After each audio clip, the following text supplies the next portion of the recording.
Bom dia, meu irmão, bom dia, minha irmã.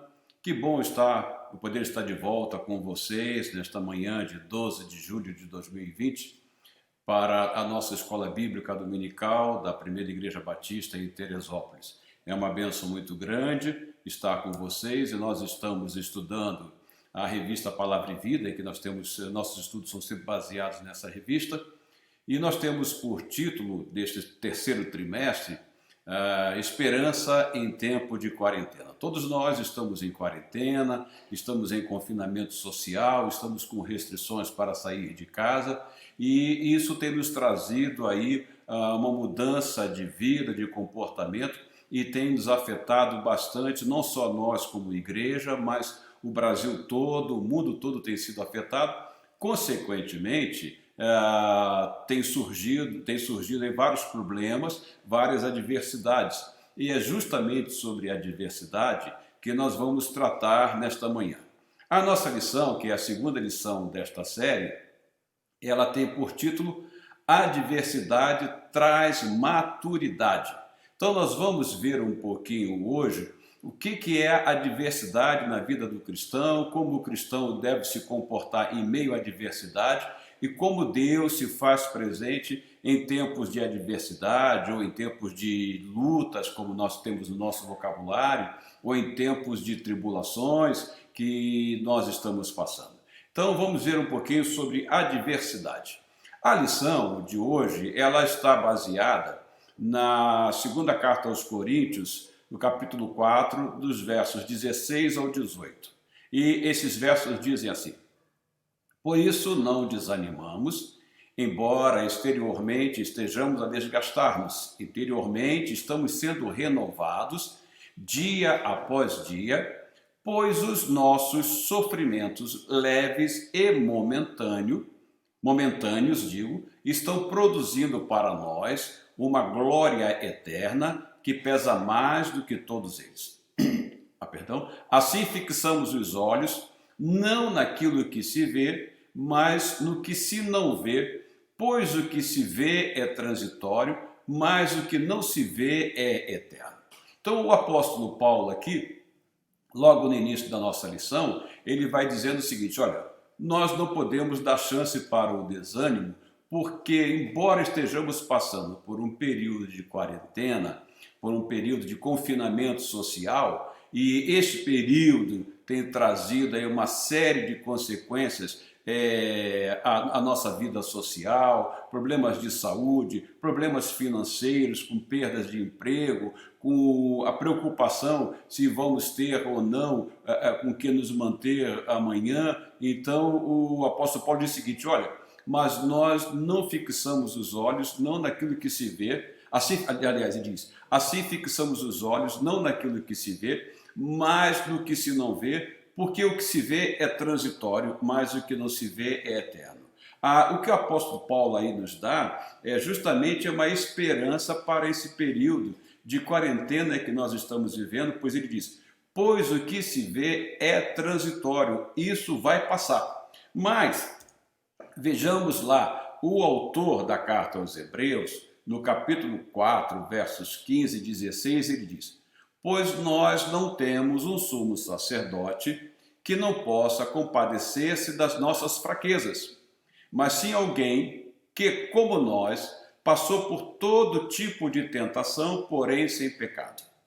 Assim sendo, aproximemo-nos do trono da graça com toda a confiança, a fim de recebermos misericórdia e encontrarmos graça que nos ajude no momento de necessidade. Então, o autor da carta aos Hebreus, ele diz o seguinte: que nós não temos um sumo sacerdote que não possa se compadecer. O nosso sumo sacerdote aí referido é o Senhor Jesus Cristo, porque ele se fez um de nós, ele habitou entre nós e ele passou por uma série de problemas, para que ninguém pudesse dizer: o Senhor para ele foi fácil. Mas não, ele se fez um de nós e passou por tudo aquilo que nós passamos. Mas aí o autor diz o seguinte: que nós devemos nos aproximar do trono da graça com toda a confiança, a fim de recebermos misericórdia e encontrarmos graça, encontrarmos favor que nos ajude no momento da necessidade.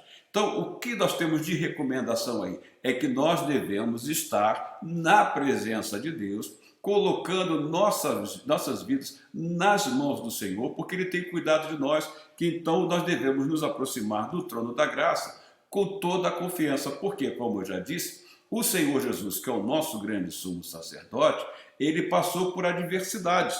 Nós conhecemos bastante a vida do Senhor Jesus. Mateus, por exemplo, no capítulo 14, dos versos 32 ao 34, ele diz: então foram para um lugar chamado Getsêmani, e Jesus disse aos seus discípulos: sentem-se aqui enquanto vou orar. Levou consigo Pedro, Tiago e João e começou a ficar aflito e angustiado. E lhes disse: a minha alma está profundamente triste, numa tristeza mortal. Fiquem aqui e vigiem. Este foi creio que um dos maiores momentos de adversidades que o Senhor Jesus Cristo passou. Ele sentiu-se abandonado pelo Pai, a angústia era grande, ele sabia que estava chegando o momento da cruz, mas Jesus passou então por esse momento de uma tristeza profunda. Por quê? Pois nós não temos um sumo sacerdote que não possa compadecer-se das nossas fraquezas, mas sim alguém que, como nós, passou por todo tipo de tentação, porém sem pecado. Então o Senhor Jesus entende muito bem os momentos que nós estamos passando, e é por isso que o autor da carta aos Hebreus nos recomenda que nós nos aproximemos do trono da graça com toda confiança. Por que se o Senhor Jesus Cristo passou por toda essa série de sofrimentos, de adversidades, ele também disse o seguinte: o servo não é maior do que o seu Senhor. Se o nosso Senhor Jesus Cristo, enquanto aqui esteve, sofreu, e sofreu muito, porque ele foi à cruz e sofreu por nós, nós que somos servos do Senhor, nós também estamos sujeitos às adversidades. Então, João, quando diz lá no capítulo 15, verso 18 a 21, narrando o que Jesus nos diz, ele diz o seguinte: se o mundo os odeia, tenham em mente que antes odiou a mim. Jesus sofreu muito mais, ele foi odiado. Se vocês pertencessem ao mundo, ele os amaria como se fossem dele. Todavia, vocês não são do mundo, mas eu os escolhi, tirando-os do mundo, por isso o mundo os odeia. Lembre-se das palavras que eu lhes disse: nenhum escravo é maior do que o seu senhor. Se me perseguiram, também perseguirão vocês. Se obedeceram a minha palavra, também obedecerão a de vocês. Tratarão assim vocês por causa do meu nome, pois não conhecem aquele que me enviou. Então, veja que ele diz lá que nenhum escravo é maior do que o seu senhor. Se o Senhor Jesus foi perseguido, se o Senhor Jesus foi caluniado, se o Senhor Jesus teve momentos de adversidades, nós também os teremos, porque nós, como servos do Senhor, não somos maiores do que Ele. Ele é o nosso sumo sacerdote. Podemos dizer, Ele é o nosso grande sumo sacerdote. Em consequência, Jesus vai nos dizer o seguinte: olha, veja só, João 16, 33. Eu lhes disse essas coisas para que em mim vocês tenham paz. Neste mundo vocês terão aflições, contudo tenham ânimo, eu venci o mundo. Jesus disse: eu lhes disse essas coisas para que vocês tenham paz em meio às adversidades. Aproxime-se do trono da graça com toda a confiança e vocês serão inundados de paz. Porque no mundo, de fato, vocês terão aflições, porque eu passei por aflições, eu passei por adversidades. E o escravo, o servo, não é maior do que o Senhor. Mas tenham ânimo, tenham alma, tenham coragem, estejam animados, porque eu venci e vocês vão vencer. Sabe por quê? Porque eu estarei com vocês todos os dias até a consumação dos tempos ou dos séculos. Então, Deus nunca prometeu que removeria as aflições, as adversidades da vida dos seus filhos, mas deixou uma grande certeza. Que grande certeza é essa? Veja lá. Olha o que o salmista diz no Salmo 23. O Senhor é meu pastor, de nada terei falta. Em verdes pastagens me faz repousar e me conduz a águas tranquilas. Restaura-me o vigor, guia-me nas veredas da justiça por amor do seu nome, mesmo quando eu andar por um vale de trevas e morte, não temerei perigo algum, pois tu estás comigo, a tua vara e o teu cajado me protegem. Preparas um banquete para mim à vista dos meus inimigos, tu me honras, ungindo a minha cabeça com óleo e fazendo transbordar o meu cálice. Sei que a bondade e a fidelidade me acompanharão todos os dias da minha vida e voltarei à casa do Senhor enquanto eu viver. O salmista diz, o Senhor é meu pastor. Tá? Aí no verso 4 diz, mesmo quando eu andar por um vale de trevas e morte. Então veja aí que há sim a possibilidade, há momentos na vida que o servo do Senhor vai passar por vales de trevas e de morte. Mas mesmo passando por esses momentos de treva e de morte, não temerei perigo algum, porque o Senhor Jesus diz, eu lhes disse essas coisas para que em mim vocês tenham paz. Neste mundo, vocês vão ter momentos de adversidade, momentos de aflições, momentos de tribulações. Mesmo quando você estiver passando por esses vales de adversidade, tribulações, de trevas e de morte, tá? Não temam, porque eu estarei com vocês. Eu sou o bom pastor. Porque sei que a bondade e a fidelidade me acompanharão todos os dias da minha vida. O Senhor Jesus disse que Ele estaria sempre conosco. E Ele diz, eu venci o mundo. Então nós temos essa certeza e a fidelidade do Senhor, de que Ele não falha, porque se Ele venceu, nós, consequentemente, venceremos. Então, meu irmão, minha irmã, Deus não usa as adversidades como forma de punição, mas sim como uma oportunidade de crescimento, de refinação, para que nós conheçamos mais o Senhor e para que nós depositemos mais a nossa confiança no Senhor, para que nós entendamos o quanto nós somos dependentes do Senhor, porque sem Ele nós nada somos, nós nada podemos fazer. Então, como é uma oportunidade de crescimento, de refinação, para uma maior intimidade com Deus, para o crescimento espiritual, olha o que o salmista diz no Salmo 119, nos versos 67 e 68. Antes de ser castigado, eu andava desviado, mas agora obedeço a tua palavra. Tu és bom e o que fazes é bom, ensina-me os teus decretos. Às vezes, no momento de fraqueza, nós temos a tendência de tomar um desvio, de nos afastarmos do Senhor. Mas aí o Senhor vem com o seu amor, como bom pastor, porque a sua vara e o seu cajado nos protege, e Ele nos livra do desvio. Então Ele vai usar alguma forma de adversidade para fazer com que nós voltemos a alinhar a nossa proa com o objetivo do Senhor nas nossas vidas.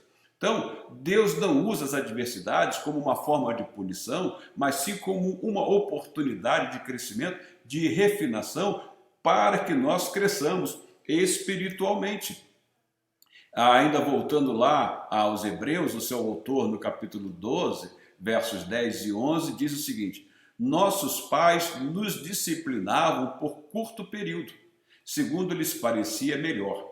Mas Deus nos disciplina para o nosso bem, para que participemos da sua santidade. Às vezes, sim, o Senhor vai trazer momentos de adversidade sobre nossas vidas, para que nós sejamos disciplinados, visando a nossa santidade.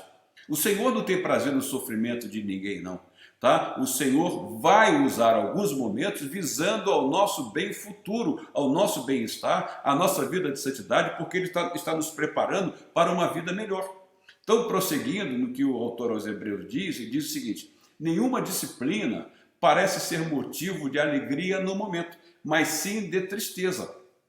Mais tarde, porém, produz fruto de justiça e paz para aqueles que por ela forem exercitados. Eu acho que todos nós já experimentamos momentos difíceis no passado, que hoje, olhando para trás, como nós agradecemos ao Senhor. Ah, se o Senhor não me tivesse me guardado naquele momento. Ah, se o Senhor não me tivesse feito passar por aquela situação tão difícil. O que teria acontecido com a minha vida? Aquilo que parecia ruim, lá no passado que parecia ser tão ruim, hoje a gente olhando, a gente vê a graça, a misericórdia. É por isso que o apóstolo Paulo diz que nós devemos nos aproximar do trono da graça com toda a confiança, porque o Senhor está conosco e Ele vela pelo nosso bem, e esse velar pelo nosso bem, Ele ao mesmo tempo está velando pela nossa santidade. Isso quer dizer o seguinte, que Deus nos dá força em meio às lutas, em meio às adversidades. Ele está conosco, o Senhor é a nossa força, o Senhor é o meu pastor. Né? Então, voltando ao Salmo 23, no verso 4, ele diz: mesmo quando eu andar por um vale de trevas e morte, não temerei perigo algum, pois tu estás comigo, a tua vara e o teu cajado me protegem. Então, no meio das adversidades, nós temos a certeza da presença do Senhor cuidando das nossas vidas. Veja, as adversidades, elas surgem, então, como disse, visando a nossa santidade, visando ao nosso crescimento espiritual, visando a uma experiência maior com Deus, a uma vida de uma intimidade maior com Deus. E isso nos fica bem claro quando nós nos lembramos do povo hebreu, quando foi libertado da escravidão no Egito e caminhou pelo deserto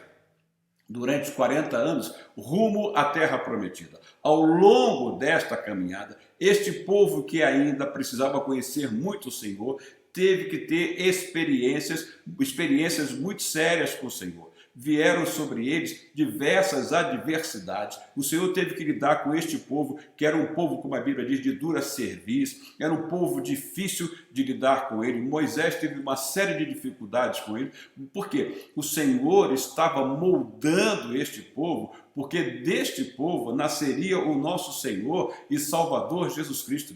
Deste povo hebreu, que descendente de Abraão, então, o Senhor trabalhou com ele para que hoje nós, salvos pela graça pelo Senhor Jesus, descendente desse povo, nós nos tornássemos participantes dele, porque nós somos o Israel de Deus, e Deus está lidando com a nossa vida, Deus está trabalhando com a nossa vida, Deus está nos moldando. É justamente aquela ideia do oleiro e do barro. Ele está nos moldando, e nesse moldar, ele está visando a nossa santidade.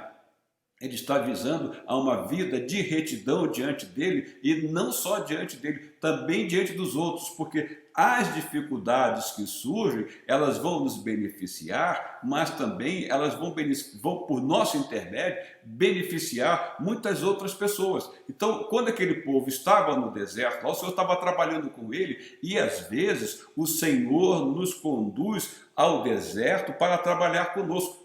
Então, o passar por lutas não significa falta de fé ou desobediência, mas uma forma de fortalecimento da fé. É por isso que, às vezes, a semelhança do povo hebreu no deserto rumo à terra prometida, tá? O Senhor, às vezes, também nos leva ao deserto. E nós estamos caminhando no deserto rumo também a uma terra prometida, porque nós temos a certeza de que um dia estaremos para sempre com o Senhor.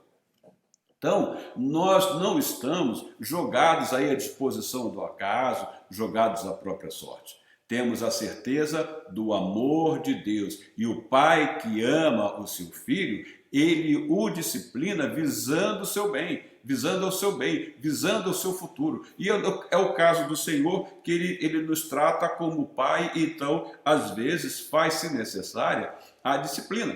Romanos, Paulo vai dizer lá no capítulo 8, versos 28 e 29.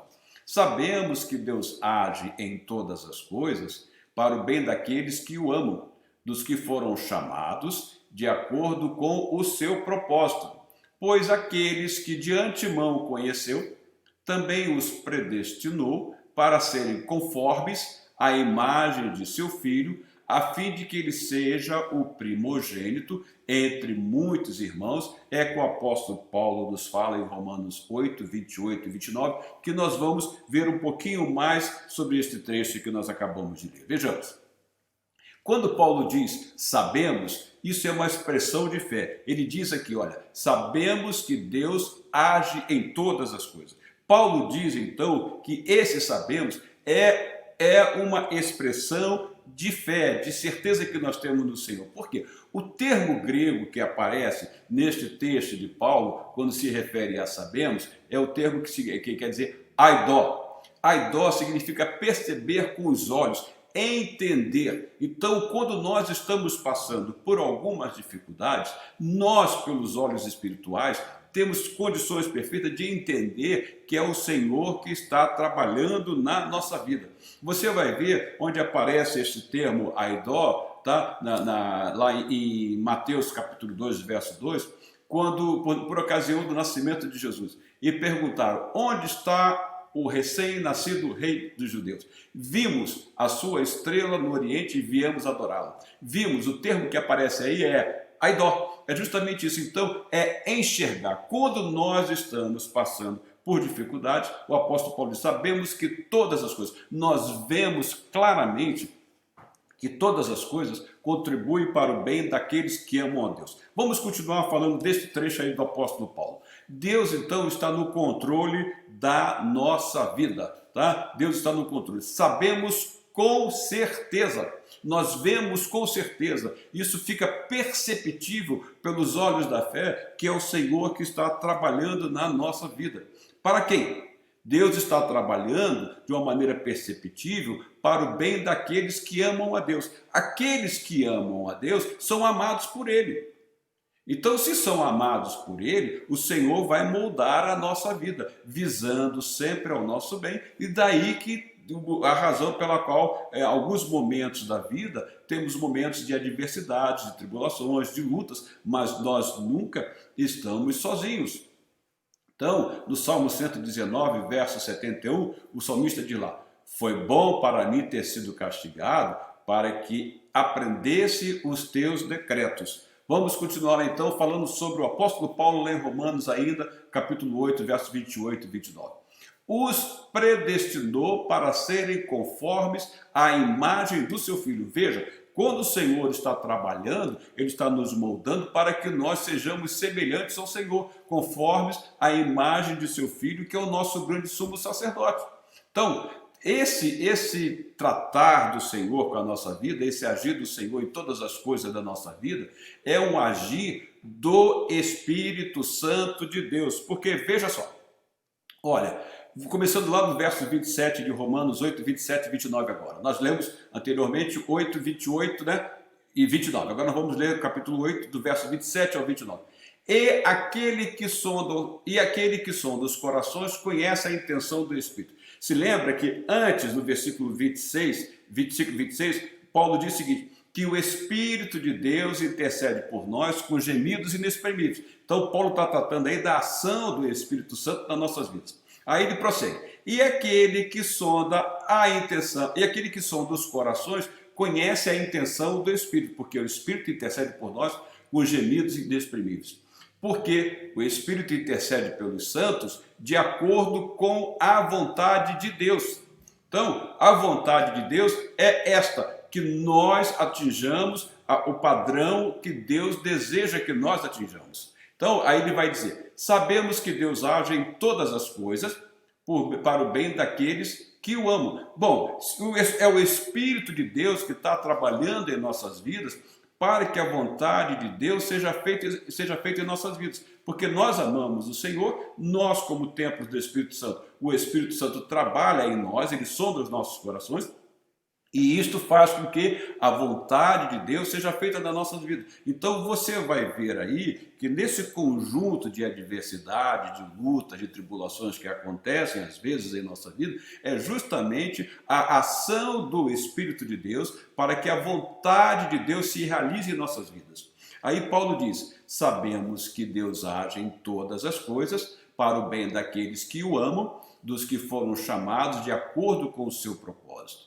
Pois aqueles que de antemão conheceu, também os predestinou para serem conformes à imagem de seu Filho. Veja, esta é a intenção do Espírito Santo na nossa vida. E este agir do Espírito Santo, o Senhor vai trabalhar para que nós sejamos conformes à imagem de seu Filho, a fim de que ele seja o primogênito entre muitos irmãos. Então, se o nosso irmão maior, que é Jesus, sofreu, passou por dificuldade, nós também passaremos, mas isto é um agir do Espírito Santo em nossas vidas, visando o nosso aperfeiçoamento, visando a nossa maturidade espiritual. Então, é este agir do Espírito Santo que intercede por nós com gemidos inexprimíveis, que vai fazer com que nós sejamos sondados pelo Espírito, que vai permitir justamente o agir de Deus nas nossas vidas. Então, meu irmão, minha irmã, as adversidades são os meios pelos quais Deus trabalha para cumprir sua vontade em nossas vidas. Tá? Então é isso que o Senhor faz. Então o grande projeto de Deus é nos transformar à imagem e semelhança de Cristo. Este é o objetivo do Senhor.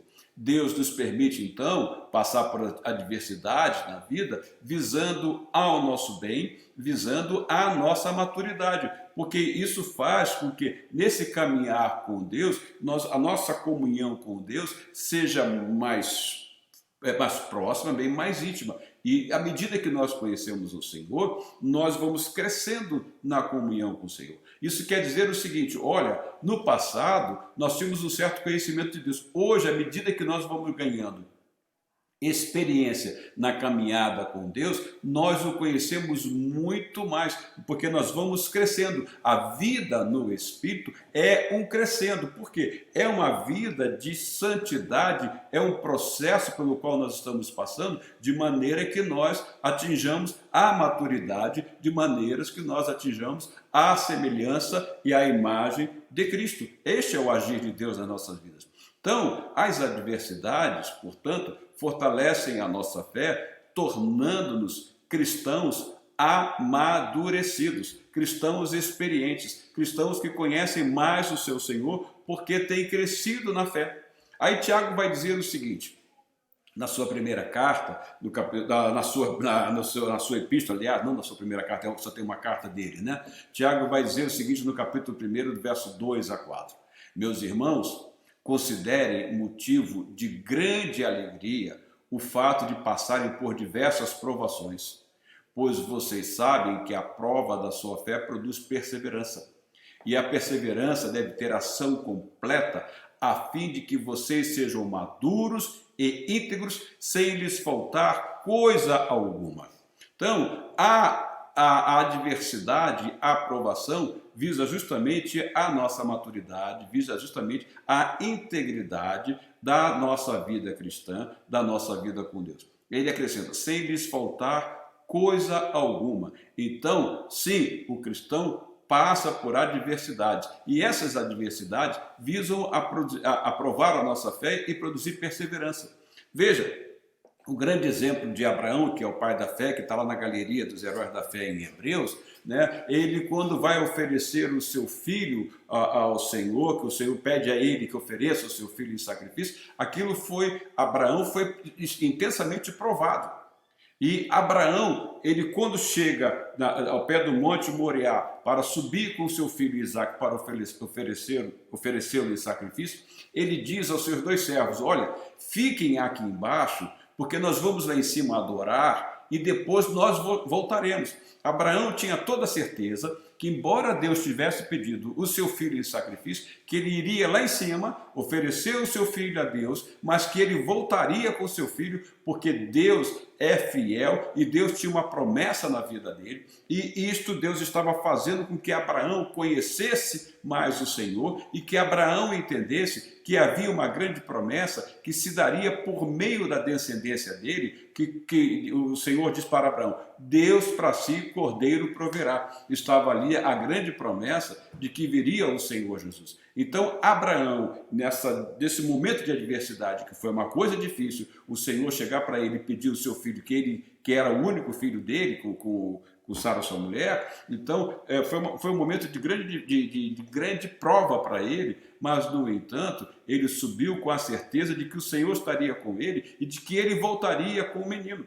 É por isso que ele disse aos seus servos, ó, fiquem aqui embaixo, que nós vamos lá em cima adorar e depois nós voltaremos. Então, por isso que Tiago diz, considere motivo de grande alegria o fato de passarem por diversas provações, porque essas provações visam de fato ao nosso amadurecimento e à integridade da nossa vida espiritual. Porque nada acontece por acaso. Eis aí o exemplo de José, filho de Jacó, que foi vendido pelos seus irmãos a mercadores ismaelitas e depois acabou parando no Egito. Lá José teve dificuldades, lá José foi traído, lá José foi caluniado, lá José foi parar na prisão e, no entanto, depois de tudo isso, José torna-se governador do Egito e tudo isso você vê o plano de Deus. Então, aí Gênesis, nós temos o seguinte relato de José no capítulo 50, versos 19 e 20. José, porém, lhes disse: não tenham medo. Estaria eu no lugar de Deus? Vocês planejaram mal contra mim, mas Deus o tornou em bem para que hoje fosse preservada a vida de muitos. Foi aquilo que eu falei há pouco. Às vezes nós passamos por adversidades e no meio dessa adversidade a nossa experiência com o Senhor aumenta e, por meio dessa adversidade, nesse aumento da nossa experiência com Deus, outras vidas serão abençoadas, porque nós já passamos por aquela experiência e nós poderemos ajudar alguém, nós poderemos servir de exemplo, de maneira que o outro seja fortalecido quando estiver no momento de adversidade, no momento de atribulação. Então, tudo que Deus permite acontecer na nossa vida, já que todas as coisas trabalham para o bem daqueles que amam a Deus, já que nós sabemos, já que nós vemos, já que nós percebemos com os nossos olhos, espirituais, que Deus trabalha em todas as coisas, tudo tem um propósito. Como eu disse há pouco, nós não estamos jogados ao acaso, nós não fomos criados por um Deus, como diz o deísmo, que nos jogou e nos abandonou. Não, Deus cuida de nós. É por isso que o Senhor Jesus diz: eu lhes disse essas coisas para que vocês tenham paz. No mundo vocês passarão por aflições, mas tenham bom ânimo, eu venci o mundo. E mais à frente ele vai dizer: e eu estarei com vocês todos os dias. Então, tudo tem um propósito. E neste propósito, Deus não desperdiça, então, sofrimento na vida de seus filhos, na vida daqueles que o amam. Como Paulo diz, todas as coisas cooperam para o bem daqueles que amam a Deus. Então, Deus não vai desperdiçar sofrimento na vida de seus filhos. São momentos ruins, são, mas nós nunca estamos sozinhos, pois Ele está conosco. Aí, Romanos, ainda, o apóstolo Paulo vai dizer no capítulo 5, verso 3 a 5, não só isso, mas também nos gloriamos nas tribulações, veja, também nos gloriamos nas adversidades, também nos gloriamos nas lutas, porque sabemos que a tribulação produz perseverança, a perseverança, um caráter aprovado. Deus está trabalhando conosco e somente o Senhor Jesus é que pode mudar o caráter de uma pessoa. Então é o Espírito Santo trabalhando em nós que vai fazer com que nós tenhamos um caráter aprovado e o caráter aprovado, esperança. E a esperança não nos decepciona, porque Deus derramou seu amor em nossos corações por meio do Espírito Santo que Ele nos concedeu. E é este Espírito Santo que intercede por nós com gemidos inexprimidos. É este Espírito Santo que vai fazer com que a vontade de Deus se realize em nossas vidas, porque todas as coisas trabalham ou cooperam ou contribuem para o bem daqueles que amam a Deus. Então, meu irmão, minha irmã, Deus não desperdiça sofrimento na vida de seus filhos, na vida daqueles que o amam, mas Deus está sempre visando ao nosso amadurecimento na caminhada com Ele.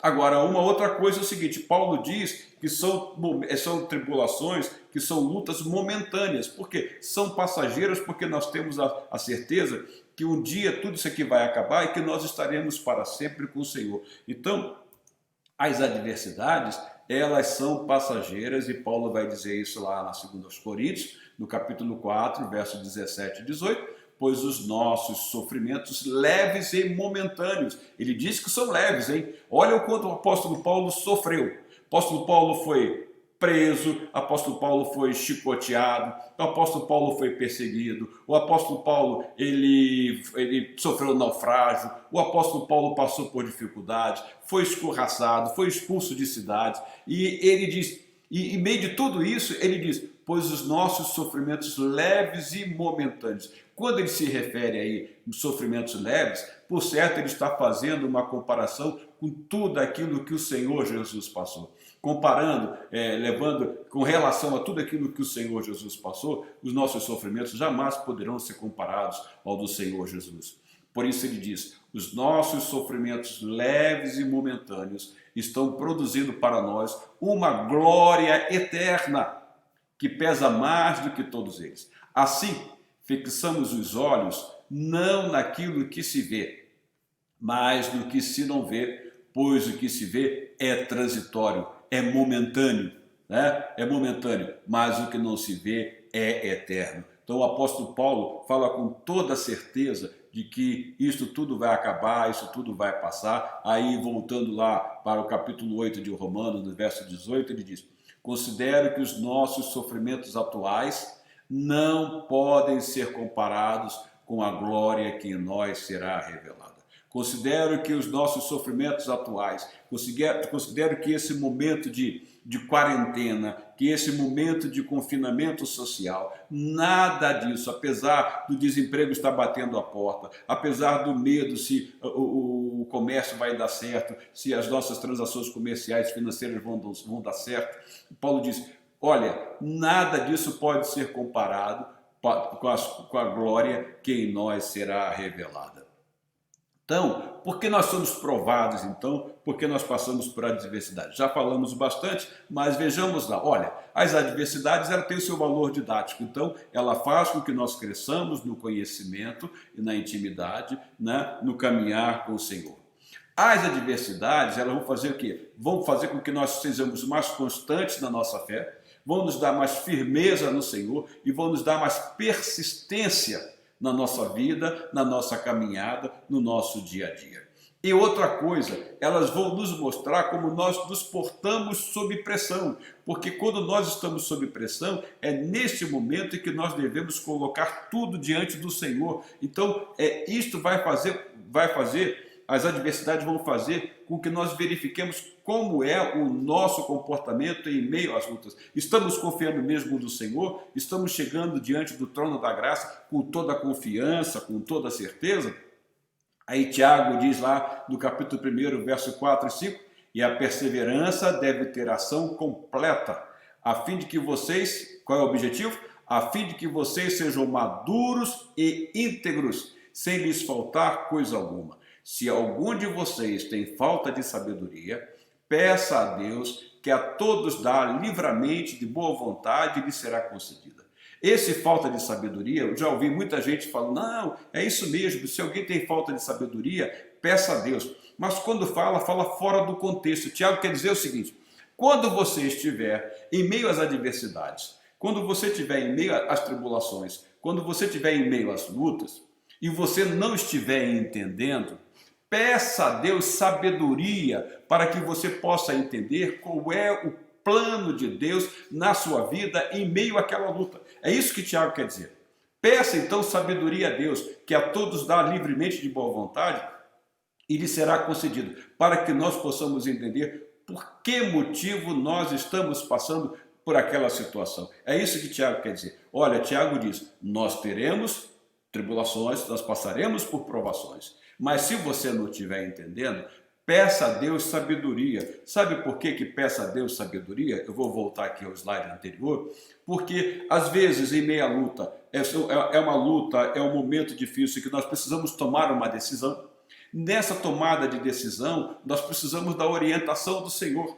Às vezes é uma palavra que vai resolver alguma coisa que está complicada. Às vezes são situações diversas que, nesse pedir sabedoria ao Senhor, Ele vai nos mostrar por que razão nós estamos passando ali e como nós poderemos vencer, então, aquele momento de tribulação, já que nós temos a certeza de que Ele está conosco e que Ele vai nos mostrar, Ele vai nos dar a sabedoria para que nós possamos ter um comportamento adequado, para que nós possamos estar com a nossa confiança firmada no Senhor. É por isso que domingo passado eu citei parte daquele hino que diz: a minha fé e o meu amor estão firmados no Senhor, porque é na rocha que é Cristo e ele é a nossa fonte de sabedoria e de firmeza, porque as adversidades, elas vão justamente proporcionar isso, constância, firmeza, persistência. E isto é que o Senhor está trabalhando conosco. E nós precisamos sim de sabedoria para entender aquilo que o Senhor está fazendo na nossa vida. Então, nós estamos sim vivendo um período de quarentena de adversidades. Mas como já disse há pouco, e vou repetir o que o apóstolo Paulo fala na 2 Coríntios, capítulo 4, verso 17, ele diz: pois os nossos sofrimentos leves e momentâneos estão produzindo para nós uma glória que pesa mais do que todos eles. Este período, irmão, de quarentena tem nos mostrado o quanto nós somos dependentes de Deus. Veja que uma coisinha microscópica mexeu com o mundo todo. Esse vírus mexeu com o mundo todo. Então nós não somos nada. Uma coisinha microscópica mexeu com todo mundo, mexeu com toda a economia, mexeu com o relacionamento, mexeu com a saúde das pessoas. Quantos já foram infectados, quantos já perderam a vida por causa desse vírus que está aí, desse coronavírus, né? E aí nós estamos agora vivendo um momento de quarentena e isso também vai nos levar a uma reflexão. Olha, antes da quarentena nós tínhamos as nossas igrejas, os nossos templos lá funcionando, né? Os nossos prédios onde nós nos reunimos como igreja funcionando, e quantas vezes muitos de nós deixamos de ir à igreja. Hoje é domingo, eu estou cansado, eu não vou. Quantos ficaram em casa fazendo o quê? Assistindo televisão, assistindo Fantástico. Que proveito houve nisso? E agora, se eu tivesse lá, se eu pudesse me reunir, estar de volta lá com meus irmãos. Olha, eu acho que este momento de quarentena, que como o apóstolo Paulo diz, são sofrimentos leves e momentâneos, vão fazer com que nós valorizemos muito mais a nossa vida de comunhão com os irmãos, a nossa vida congregacional, vai fazer com que nós revisemos os nossos relacionamentos, vai fazer como nós pensemos um pouco mais na nossa vida comunitária como comunidade de fé que nós somos. Ou seja, esse período de quarentena, já que as adversidades trazem maturidade, isso está fazendo com que nós revisemos nossos valores. Eu acho que muita gente vai dar um valor tremendo à igreja, à comunhão, o compartilhar, o estar juntos. Quantos agora estão privados de visitar pai, de visitar mãe, de visitar os avós, de visitar parentes? Quantos estão com medo de ir à rua? Quantos estão com medo de ir a médico porque podem ser contaminados? E com isso as doenças estão se desenvolvendo em casa e a situação piorando. Ou seja, os nossos valores estão sendo revistos em termos de relacionamento, em termos da nossa vida com Deus, a nossa vida espiritual. Eu creio que este momento é um momento para uma grande reflexão, para que nós pensemos, olha, lembre-se daquilo, como eu era feliz e eu não sabia, quanto tempo eu deixei de ir à igreja, quantas atividades eu deixei de participar, quantas oportunidades eu perdi no relacionamento com a minha família, quantos momentos que eu pude estar com meus familiares, que eu podia visitá-los e eu os deixei para lá para fazer outras coisas pensando em mim mesmo. Então, é momentos de revisão de valores e as adversidades, elas justamente vão fazer isso, elas trazem amadurecimento, trazem maturidade e esses momentos de confinamento, esse momento de quarentena, eu creio que está mexendo com muitos de nós. Em suma, todas as coisas cooperam, trabalham, contribuem para o bem daqueles que amam a Deus, porque é o mover do Espírito Santo que intercede por nós com gemidos inexprimíveis, para que a vontade de Deus seja realizada em nossas vidas. E isso nos leva ao seguinte, olha o que o salmista diz no Salmo 16, verso 5. Tu, ó Senhor Deus, és tudo o que tenho. O meu futuro está em tuas mãos, tu diriges a minha vida, é o que o salmista diz no Salmo 16, verso 15, que faz nos lembrar, como eu acabei de falar, todas as coisas cooperam para o bem daqueles que amam a Deus. Então, meu irmão, Que o Senhor nos guarde e que nós possamos refletir um pouquinho sobre o nosso comportamento e que nós possamos aproveitar esses momentos de quarentena para uma reflexão, para uma vida mais íntima com o Senhor, para que nós valorizemos aquilo que nós não estamos podendo fazer agora e quantas oportunidades foram perdidas no passado. Como eu disse, eu era feliz e não sabia e agora estou sentindo falta. Mas que nós possamos aprender e que nós possamos sair dessa situação, que eu espere que não dure muito, mas que nós possamos sair mais amadurecidos, mais unidos e firmados na rocha que é o Senhor. Meu irmão, desejo a você, meu irmão, a você, minha irmã, uma semana muito abençoada e domingo que vem nós estaremos de volta aqui com mais uma outra lição da nossa Escola Bíblica Dominical. Fique na paz do Senhor e um grande abraço a todos.